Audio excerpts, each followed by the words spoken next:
How to manage Save Network on your Xiaomi Redmi 13C mobile phone. And okay guys, sir, in your mobile phone, okay, go to Settings.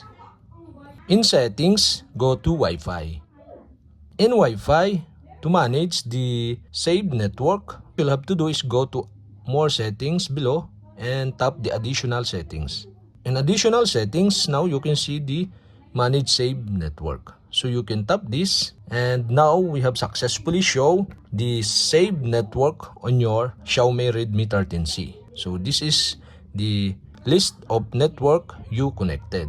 So for my example, I delete this virus network. Okay, you'll have to do is tap the delete button on the right side of this network. Tap this and the pop-up below are show, and tap the forget network button to delete.